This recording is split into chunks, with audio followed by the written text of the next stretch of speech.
It all began with strange lights appearing in the sky. Pilots flying over enemy territory saw glowing spheres accompanying their bombers for the first time. They were silent, fast, and untouchable.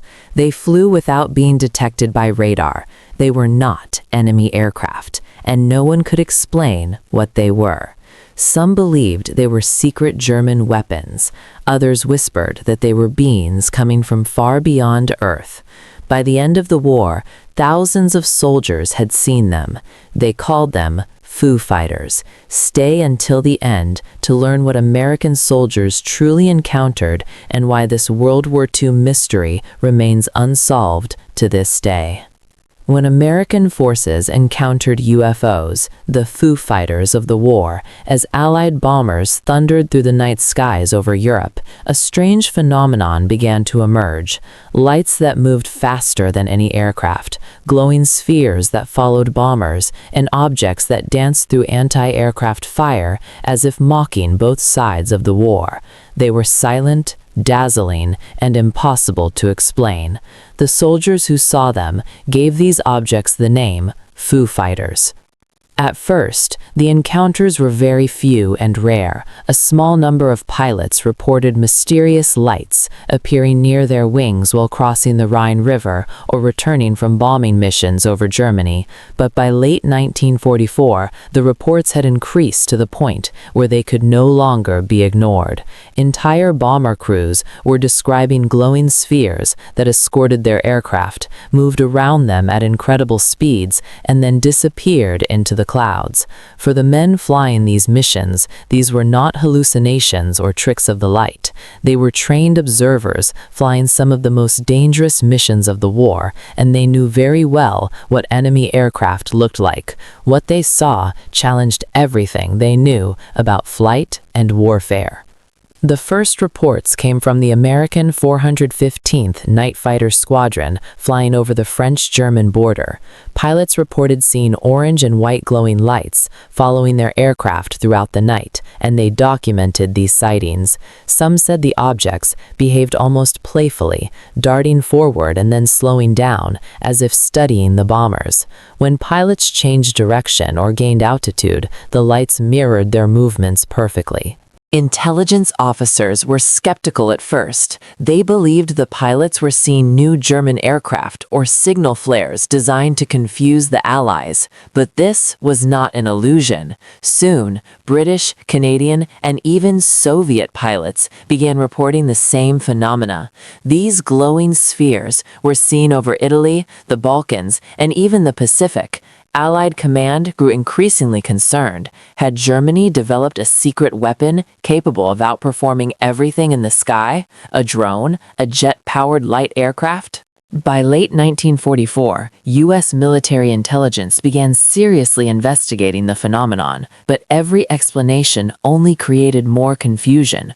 Radar operators saw nothing. There were no enemy aircraft, no signals, nothing on their screens. Yet pilots in the air swore the objects were real, sometimes flying only a few hundred meters away. One bomber crew described fiery balls rising from the ground near the Black Forest and escorting their aircraft all the way to the coast. They opened fire with their machine guns, but the bullets had no effect. They were effectively bulletproof. The lights danced away and vanished. As the war dragged on, the number of sightings increased. Some pilots believed they were supernatural signs, spirits of the dead, or omens of disaster. Others were convinced they were radio-controlled, advanced Nazi weapons. But when Germany fell in 1945 and Allied investigators searched through the remnants of the Third Reich, they found no trace of any such device. Even more unsettling, it was revealed that German and Japanese pilots had also seen the same mysterious lights. Some Luftwaffe reports described glowing spheres trailing their own bombers, sometimes flying in pairs and moving with perfect synchronization. Both sides believed the other had created them. This realization made Allied command even more uneasy. If the Foo Fighters were not German weapons, then what were they?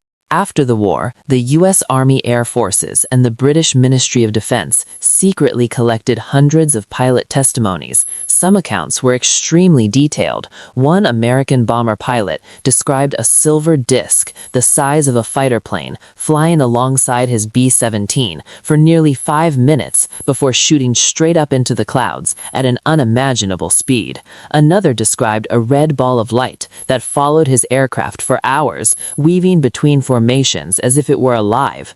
During interrogations, pilots insisted these were not hallucinations. The objects reflected off their aircraft, sometimes illuminated the clouds, and appeared to move with deliberate purpose. By 1946, the reports had reached the highest levels of the command chain. Military scientists proposed various theories. Some argued the sightings were caused by ball lightning, reflections from anti-aircraft shells, or static electrical discharges from the aircraft themselves. Others suspected advanced enemy prototypes, but none were ever found.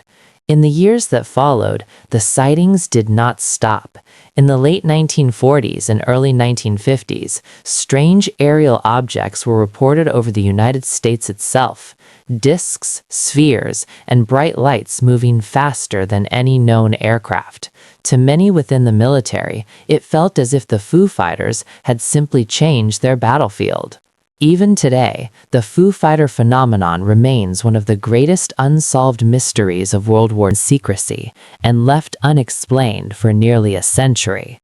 Whatever they were, enemy weapons, natural wonders, or something beyond human technology, they left behind a question no one has ever been able to answer. What was really following American bombers through the clouds in the final days of World War II?